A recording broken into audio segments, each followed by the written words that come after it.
जय हिंद प्यारे बच्चों, स्वागत है आपका हमारे YouTube चैनल में, जिसके अंतर्गत हम आपको एनडीए, नेवी, एयरफोर्स की प्रिपरेशन कराते हैं। जो बच्चे हमारे चैनल से जुड़े हैं वो जानते हैं मैंने एक प्रैक्टिस सीरीज की शुरुआत की हुई जो आपके आगामी परीक्षा है उसको ध्यान में रखते हुए, जिसके अंतर्गत 10 प्रश्न दिए जाते हैं और आपको उसका हल 5 मिनट के अंदर सॉल्व करना होता है। अगर आप ऐसा ही अभ्यास निरंतर करते रहेंगे तो आपकी आगामी परीक्षा में आपका अच्छा स्कोर होगा और आप निश्चित रूप से चयनित होंगे। आइए बच्चों देखते हैं, ऐसी मैंने जो सीरीज अपलोड की थी इसमें 10 प्रश्न थे। अब एक एक करके इनका हल देखते हैं और आप अपने आंसर का मिलान हमारे आंसर्स के साथ कीजिएगा और मुझे कमेंट बॉक्स में जरूर बताइएगा कि आपने कितने प्रश्नों के सही उत्तर प्राप्त किए हैं। देखते हैं, पहला प्रश्न हमारे पास लिमिट का है। लिखा हुआ है लिमिट एक्सटेंड्स टू इनफाइनाइट है। ये हमारे सामने प्रश्न है, इसका मान 4 विकल्पों में से कौन सा होगा। तो बच्चों लिमिट हमारे पास इनफाइनाइट दी जा रही है। अगर आप इसको ध्यान से देखें तो यदि लिमिट इनफाइनाइट में दी हो और हमारा ऊपर और नीचे द्विपदीय व्यंजक हो तो हम x की अधिकतम घात ऊपर और नीचे से कॉमन कर लेते हैं। तो x की अधिकतम घात है बेटा x की पावर 2 ऊपर भी है और x की पावर 2 नीचे भी है। हम x की पावर 2 को कॉमन करके कैंसिल आउट करेंगे। बच्चों हमने x स्क्वायर को कॉमन किया तो जिसको हम कॉमन करते हैं उसका सभी में डिवाइड करा देते हैं। तो हमको बेटा यहाँ पर रिजल्ट ये मिल जाएगा। आपने लिखा ऐसे ही यहाँ पर हर वाले में देखते हैं, यहां से भी बेटा हमने x स्क्वायर को कॉमन किया। आपको यहाँ पर मिल रहा है b plus c upon x plus d upon x square. आप देख सकते हैं एक्स स्क्वायर से एक्स स्क्वायर कैंसिल हुआ। Limit x tends to infinite है। अब आप इनफाइनाइट अप्लाई करेंगे तो बच्चों आप याद रखना 1 अपॉन इनफाइनाइट है या 1 अपॉन इनफाइनाइट स्क्वायर, इसका मतलब बेटा 0 ही होता है। ठीक है, तो यहाँ पर 0 हुआ, ये भी वैल्यू 0 हुई, ये चारों वैल्यू 0 है। ऊपर a और नीचे b बच रहा है। ये हमारा आंसर है a अपॉन b, जो कि a वाले विकल्प में मिल रहा है हमको। बच्चों आप इसे नोट कर लीजिएगा। चलिए क्वेश्चन नंबर हम 2 पर चलते हैं। बेटा देखिए यहाँ पर लिखा हुआ है 4 फिर 12 फिर 36 एंड सो ऑन। कह रहे हैं इसका 5वां पद क्या होगा। तो वैसे तो आप इसे अगर देखें तो आप इसे सिंपल वे में ही कर सकते हैं बिना किसी फॉर्मूले की मदद से। आइए देखते हैं। जैसे यहाँ पर देखें तो बच्चों ये हम पता लगा पा रहे हैं, तो ये जीपी श्रेणी बनती है। ये जीपी सीरीज आपको दिख रही है क्योंकि आपने देखा 4 में 3 का गुणा हुआ 12, 12 में 3 का गुणा हुआ 36 और 36 में 3 का गुणा होगा तो 108 और फिर इसमें भी 3 का गुणा कर देंगे तो ये होगा 324। अब आप देख लीजिए, आपसे कह रहे थे 5वां पद, तो बेटा ये 3 पद है, ये चौथा पद है और ये 5वां पद है। आपसे 5वां पद कह रहे थे तो आपका उत्तर हो गया ए वाला विकल्प 324। जो बच्चे ऐसे नहीं कर सकते हैं या ये कह लें कि अगर यहीं पर हमसे कह दिया जाता 10वां पद बताइए, तब तो ये काम नहीं करता। तब हमारा कौन सी टेक्निक काम करती, तब हम फॉर्मूला लगा लेते बच्चों। तो देखिए तब हम क्या लगाते, जैसे यहाँ पर ए पहला पद है 4, फिर हम कॉमन रेशियो आर निकालते, वो ऐसे निकालते हैं जब सेकंड टर्म में फर्स्ट टर्म का डिवाइड करा देते हैं तो हमें कॉमन रेशियो सर्वानुपात आर मिल जाता है, वो 3 मिल रहा है। अब जैसे इस प्रश्न की बात करें, हमसे 5वां कहा गया था तो n की वैल्यू हो गई 5। बेटा जी फॉर्मूला होता है गुणोत्तर श्रेणी में nवें पद का tn बराबर ar की पावर n माइनस 1। a की जगह पर बेटा 4 लिख देंगे और r कॉमन रेशियो की जगह यहाँ पर 3 लिखा जाएगा और n माइनस 1 की जगह 5 है, 5 में 1 जाएगा तो 4। बच्चों इसको आगे बढ़ा लेते हैं। 3 की घात 4 का मतलब है 3 का गुणा 4 बार, तो 3 गुणे 3 गुणे 3 गुणे 3, तो 3 त्रिका 9 त्रिक 27, 27 का गुणा 3 में करेंगे तो 81 हो जाएगा। 4 एकम 4 और 8 चौको 32, तो 324 आ रहा है। हालांकि हमने उत्तर तो पहले आपको दिखा दिया था कि हमने इस ढंग से भी प्राप्त कर लिया, तो उत्तर वेरीफाई हो रहा है, हमारा ए वाला ऑप्शन सही है। आप इसे नोट कर लीजिए, फिर आगे क्वेश्चंस देखते हैं बच्चों। आइए स्टूडेंट्स क्वेश्चन नंबर हम 3 देखते हैं। ये समुच्चय सेट चैप्टर से लिया गया प्रश्न है। लिखा हुआ है ए इंटरसेक्शन बी डिफरेंस ए। आइए बेटा इसको देखते हैं। मैं आपको ना वेन डायग्राम की मदद से इसे सॉल्व करना सिखाता हूं। ये हमने एक वेन डायग्राम ड्रॉ किया हुआ है। यहां पर मैंने लिख दिया बेटा ए और ये सेट है बी। मैं यहां पर लिख देता हूं ये ए सेट है और ये बी सेट है। मैं आपको निकालना सिखाता हूं, देखिएगा बहुत अच्छे समझ में आपको आ जाएगा बच्चों। ये जो लिखा है बी डिफरेंस ए, बी डिफरेंस ए का मतलब होता है बी का वह हिस्सा जो केवल बी में हो। तो बी का वह हिस्सा जो केवल बी में बचता है, तो केवल बी में बचने वाला हिस्सा जो मैं इसको रेड मार्कर से ऐसे निशान लगा रहा हूं। ये बच्चों हमारे पास जो लिखा है रेड मार्कर से बना हुआ है, इसे कहते हैं बी डिफरेंस ए। यानी कि बी सेट में से ए सेट वाला पार्ट हटा दिया जाता है। तो आप देखें तो बी सेट में ए वाला पार्ट मैंने हटा दिया। अब हमसे कहा गया था ए हम देखेंगे, ए को बच्चों मैं ब्लैक मार्कर से यहाँ पर ऐसे बना देता हूँ, तो मैं वर्टिकल लाइन में रखता हूँ इसे। आप देख लीजिए ये जो बना हुआ है वर्टिकल लाइन ये है ए। अब हमसे कह रहे थे इंटरसेक्शन यानी कि इन दोनों का कॉमन पार्ट, तो बच्चों इन दोनों का कोई भी कॉमन पार्ट नहीं आ रहा है। यानी कि कॉमन पार्ट का मतलब ये है कि हमको ऐसा हिस्सा मिल रहा होता, वो देखिए कैसे, यानी कि ये हॉरिजॉन्टल लाइन थी और इसी में वो एरिया जो वर्टिकल लाइन ये एरिया जैसे आ रहा होता, तो आपको ये पोर्शन कहीं नहीं मिल रहा है। इसका मतलब है कि इस ए वाले सेट और बी डिफरेंस ए में कोई भी एलिमेंट या कोई भी एरिया कॉमन नहीं आ रहा है, अर्थात इसका उत्तर है सी, अर्थात फाई, जिसे हम फाई कहते हैं, एम्प्टी सेट कहते हैं इसे। आप इसे नोट करें फिर आगे बढ़ते हैं।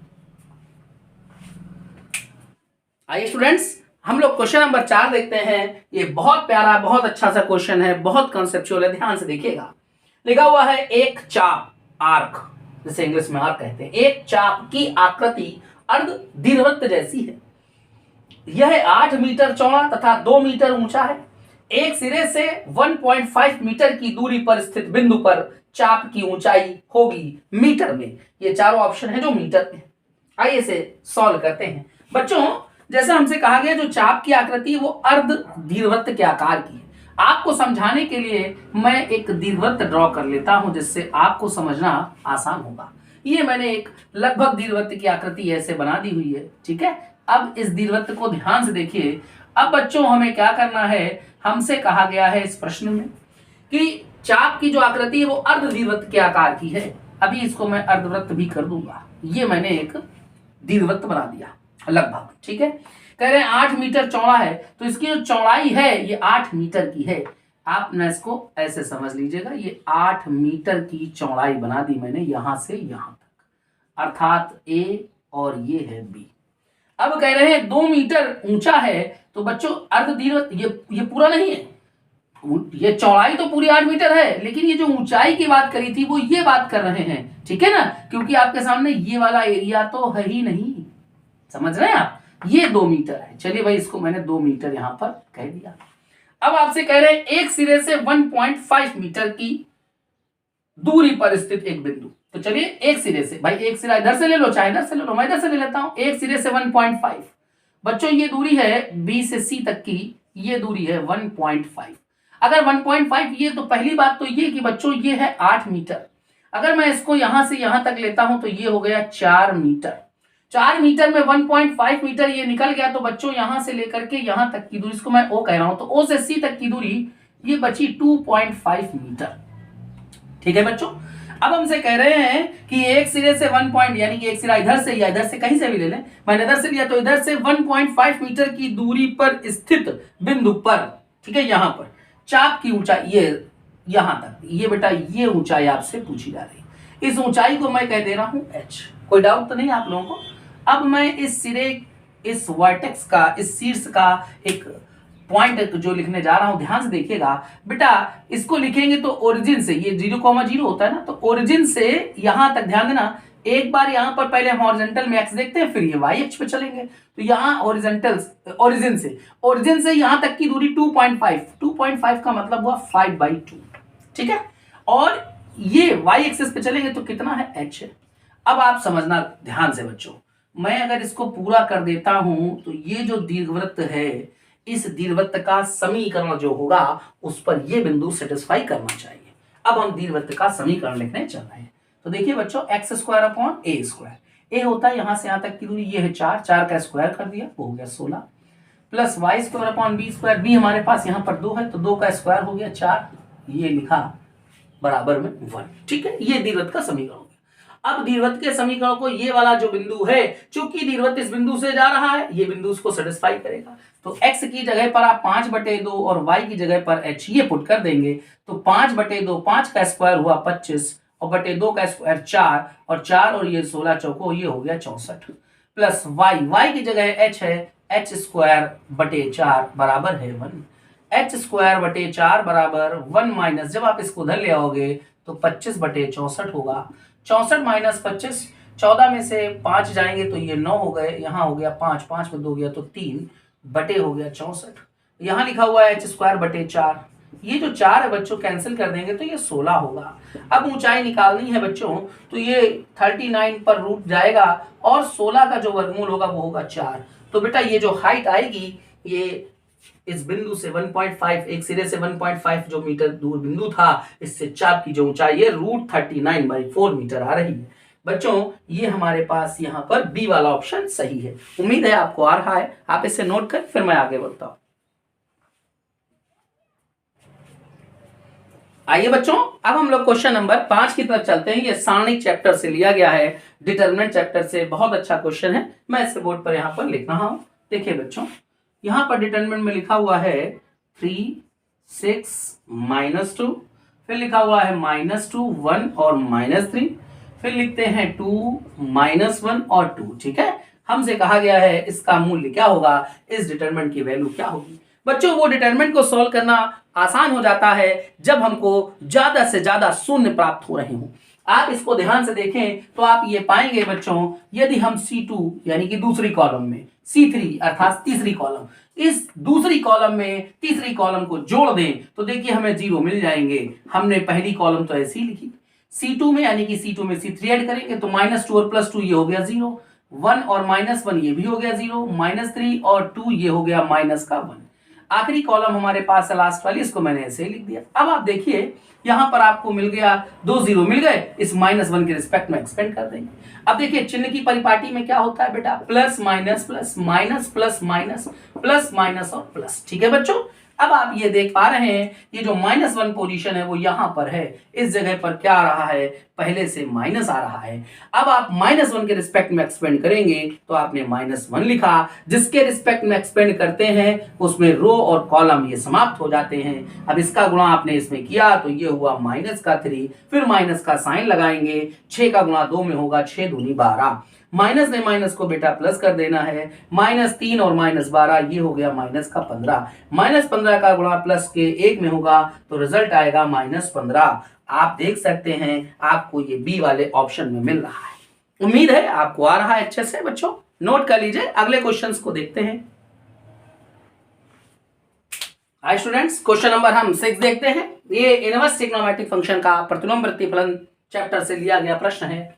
एक क्वेश्चन लिखा हुआ है यहां पर sine in bracket tan inverse x, आपसे कह रहे हैं इसकी वैल्यू क्या होगी।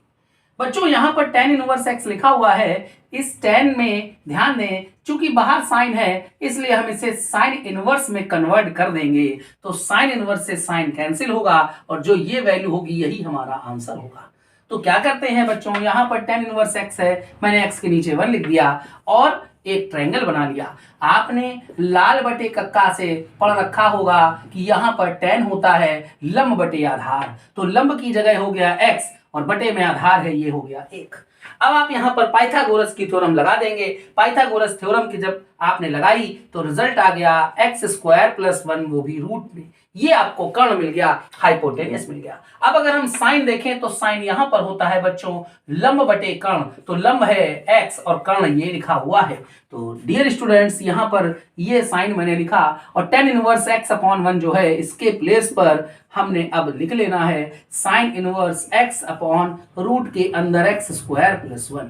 आप जैसा कि जानते हैं साइन इनवर्स साइन से ये कैंसिल हो जाएगा, हमारा रिजल्ट आ गया x/√रूट के अंदर x² + 1। अब आप 4 ऑप्शन देखिए, 4 ऑप्शन में बच्चों आपको मिल रहा है डी वाला ऑप्शन, x/रूट के अंदर 1 + x²। यहां पर x² + 1 है, इसको पलट करके लिखा गया है 1 + x²। ठीक है बच्चों, आइए क्वेश्चन नंबर हम 7 की तरफ चलते हैं।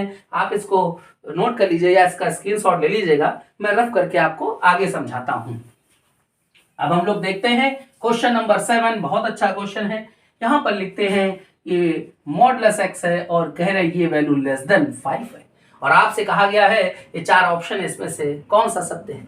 तो देखिए एक आसान सा मेथड है बच्चों, आप दोनों पक्षों में स्क्वायर कर दीजिए, दोनों पक्षों में स्क्वायर कर देंगे तो आपको ये रिजल्ट मिल जाएगा। इस 25 को आप इधर ले आओगे, x² - 25 < 0। आप इसे 25 को 5 का स्क्वायर लिखेंगे तो a² - b² के फॉर्मूले से a + b a - b, x की वैल्यू यहां से मिलेगी 5 और यहां से मिलेगी -5। अब मैं नंबर लाइन यहां पर एक ऐसे ड्रॉ कर लेता हूं, -5 मैंने यहां लिख दिया और +5 यहां लिख दिया। अब आप देख सकते हैं ये आपके पास 3 इंटरवल हैं। बच्चों आप जानते हैं मैंने शॉर्टकट में समझाया है, यहां पर प्लस लिखा जाता है, प्लस फिर माइनस और फिर प्लस। अब आप देखिए आपका रिजल्ट क्या है, इसको ध्यान से देखिए। यहां पर कह रहे हैं ये जो वैल्यू आ रही है ये लेस देन 0 है, 0 से कम है। 0 से कम का मतलब है कि नेगेटिव वाला उत्तर माना जाएगा। नेगेटिव हमारे पास यहां ये देख लीजिए ये आ रहा है -5 +5, -5 से लेकर के +5, अर्थात हम कह सकते हैं हमारा सी वाला ऑप्शन सही है। बच्चों इसे नोट कर लीजिए, फिर मैं आगे क्वेश्चंस आपको डिस्कस करता हूं। आइए स्टूडेंट्स क्वेश्चन नंबर 8 देखते हैं। ये एक्स स्क्वायर लिखा हुआ है, एक्स स्क्वायर ये सर्कल है बेटा, x square plus y square minus 3x minus 6y minus 10 बराबर 0। इस वृत्त के बिंदु -3,4 पे अभिलंब का समीकरण आपको पता लगाना है। तो बच्चों मैं पहले तो आपको फॉर्मूला बता देता हूं। अगर हमारे पास सर्कल है x square plus y square plus 2gx plus 2fy plus c बराबर 0, इस सर्कल के x1, y1 बिंदु पे जो नॉर्मल ड्रॉ होती है, अभिलंब ड्रॉ होती है, उसका फॉर्मूला है x minus x1 upon x1 plus g is equal to y minus y1 upon y1 plus f। ये अभिलंब का समीकरण है। आप इस फॉर्मूले में सारी वैल्यूज डाल देंगे और आपको उत्तर मिल जाएगा। तो जैसा कि आप देख रहे हैं ये जो हमारे पास पॉइंट है ये कहलाता है x1 और ये पॉइंट कहलाता है y1। अब आप देखिए x का गुणांक है वो है 2g, तो बेटा यहाँ पर 2g की वैल्यू है -3, तो फिर g की वैल्यू -3/2 हो गई। y का जो गुणांक है वो 2f है, यहाँ पर माइनस का 6 है, तो f की वैल्यू हो गई -6। ये x1 और y1 ये चारों वैल्यू हम यहाँ पर डाल देंगे। आइए देखें बच्चों, x माइनस x1 तो माइनस माइनस हो गया प्लस का 3, अपॉन में आ जाएंगे तो लिखेगा x1 यानी कि -3 प्लस g के प्लेस पर है -3/2, -3/2 is equal to y minus y1 की जगह पर है 4 अपॉन y1, यहां पर भी y1 है, y1 की जगह 4 है, प्लस f की जगह है -3, तो बेटा यहां पर -3 हुआ। अब हमें क्या मिल रहा है x प्लस 3, 4 में 3 जाएगा ये 1 मिलेगा, 1 का गुणा यहां पर करेंगे, इधर देते हैं, इधर यहां पर लिखना है बच्चों y माइनस 4, और जब हम इसका क्रॉस प्रोडक्ट यहां पर करेंगे तो 3 दूनी 6 और माइनस का ये हो गया 9, -9/2। ठीक है बच्चों, 2 का गुणा आपने यहां कर देना है, 2x प्लस 3 2 जा 6, -9 का प्रोडक्ट होगा -9y, माइनस माइनस हो गया प्लस, 9 चौको 36, इधर ले आएंगे 2x प्लस 9y, ये इधर आएगा 36, इसमें से माइनस करेंगे तो माइनस का 30 हो जाएगा और बराबर में लिखा हुआ है 0। ठीक है, अब आप अपने 4 ऑप्शन देखिए और इसमें से आंसर तलाश करते हैं। ये बच्चों मिल रहा है हमें डी वाले ऑप्शन में 2x प्लस 9y माइनस का 30। आई होप आपको आ रहा है। आइए बच्चों अब हम क्वेश्चन नंबर 9 की तरफ चलते हैं। ये त्रिकोणमिति का ट्रिग्नोमेट्री का लिया गया प्रश्न है। आइए इसको समझने से पहले, हालांकि मैं आपको बता दूं एक शॉर्टकट होता है बच्चों, वो शॉर्टकट ये होता है tan theta plus cot theta is equal to 2 upon sin 2 theta. एक तो ये शॉर्टकट होता है, लेकिन ये आता कहां से है पहले मैं इसे डिस्क्राइब कर देता हूं, फिर मैं आपको समझा दूंगा इसे। बच्चों tan theta plus cot theta, tan theta की जगह पर आप लिख सकते हो फॉर्मूला है sin theta upon cos theta. cot theta के प्लेस पर आप लिख सकते हो cos theta upon sin theta. यहां पर आपने बेटा एलसीएम ले लिया sin theta cos theta, cos theta cancel हुआ, sin का थीटा का प्रोडक्ट sin थीटा में तो sin square theta, plus sin theta cancel हुआ तो cos थीटा का गुणा cos थीटा में तो cos स्क्वायर थीटा। ऊपर बच्चों मिला है 1 और नीचे यहां पर मिल रहा है sin थीटा cos थीटा। आपने 2 का गुणा यहां करा और बेटा 2 का गुणा यहां पर भी कर दिया 1 के साथ में, तो ऊपर मिल गया 2 और नीचे ये फॉर्मूला होता है बेटा sin 2 थीटा का। तो आप डायरेक्ट आप ये लिख सकते हो, ये डायरेक्ट आप याद रखोगे तो आपका क्वेश्चन आसान होगा। लेकिन कुछ बच्चे सोच रहे होंगे सर यहाँ भी 10 है और यहाँ भी 10 है, तो मैं आपको बता देता हूं बच्चों, जैसे हमारे पास यहाँ लिखा है tan 89 डिग्री, आप इसे लिख सकते हो tan 90 डिग्री माइनस 1 डिग्री। 90 में से बन जाएगा 89 ही आता है। tan 90 माइनस थीटा को आप कहते हैं cot थीटा, cot 1 डिग्री। तो बच्चों ये हुआ tan 1 डिग्री, इसके प्लेस पे आपने देखा cot 1 डिग्री है, तो tan 1 degree plus cot 1 degree 2 upon sin 2 theta. तो थीटा आपका कितना था बेटा 1 डिग्री था, यही तो है थीटा की जगह, तो कितना हुआ 1 का गुणा 2 में हुआ तो 2 डिग्री हुआ। हमारा रिजल्ट है 2/sin2 डिग्री। आप देख सकते हैं ये हमारा बी वाला ऑप्शन सही है। ठीक है, आइए इस प्रैक्टिस सीरीज के लास्ट क्वेश्चन की तरफ चलते हैं। ये क्वेश्चन लिखा हुआ है इकाई के 3 घनमूल किस त्रिभुज का निर्माण करते हैं। तो बच्चों इकाई के 3 घनमूल जो हैं उनके बारे में मैं आपको यहाँ पर समझा देता हूँ। देखिए इकाई के जो 3 घनमूल होते हैं बच्चों, ये होते हैं क्रम से, ध्यान से देखिएगा। एक होता है 1, दूसरा होता है ओमेगा और तीसरा होता है ओमेगा स्क्वायर। इससे संबंधित जैसे आपको कुछ पॉइंट पता होने चाहिए, जैसे 1 + ओमेगा स्क्वायर की वैल्यू होती है 0। दूसरा पॉइंट याद होना चाहिए, ओमेगा की पावर 3 की वैल्यू होती है 1, ओमेगा की पावर 3, ओमेगा की पावर 6, ओमेगा की पावर 9, ओमेगा की पावर 12, जो नंबर 3 से कट जाता है इन सभी की वैल्यू बच्चों 1 होती है। चौथे पॉइंट को देख लीजिएगा, आपसे कहा जा सकता है कि ये जो ओमेगा इसकी वैल्यू क्या होती है, तो इसकी वैल्यू बेटा आपको याद रखनी है। इसकी वैल्यू मैंने लिख दी है -1/2 + √3/2i। और अगला फॉर्मूला भी आपको पता होना चाहिए, ओमेगा स्क्वायर की वैल्यू पूछ ली जाती है तो बस जैसे आपने ऊपर प्लस बनाया था यहाँ पर आपको माइनस कर देना है, ये ओमेगा स्क्वायर की वैल्यू है। और अगली बात मैं आपको यहाँ समझा दूं, बेटा आपसे पूछ लिया जाता है एम्पलीट्यूड बताइए ओमेगा का कोणांक बताइए, तो याद रखना 2π/3 होता है। अगला महत्वपूर्ण पॉइंट मैं आपको बता देता हूं, एम्पलीट्यूड यानी कि कोणांक ओमेगा स्क्वायर का पूछ लिया जाता है, इसका फॉर्मूला होता है 4π/3। और अंतिम प्रश्न है इसमें 8वां जो बनता है कि इकाई के जो 3 घनमूल हैं ये किस त्रिभुज का निर्माण करते हैं, तो याद रखिएगा ये एक समबाहु त्रिभुज का निर्माण करते हैं, जैसे हम कहते हैं इक्विलैटरल ट्रायंगल। तो बच्चों आप अपने विकल्पों में देखिए आपका सी वाला ऑप्शन सही है। यदि आपको हमारा पढ़ाने का तरीका, हमारा कंटेंट पसंद आता है तो आप हमारे चैनल को सब्सक्राइब कीजिए और अपने दोस्तों को भी भेजिए, उनसे भी कहिए हमारे चैनल को लाइक करें, शेयर करें, सब्सक्राइब करें। मिलते हैं एक अगली प्रैक्टिस सीरीज के साथ आपको नए वीडियो में। जय हिंद।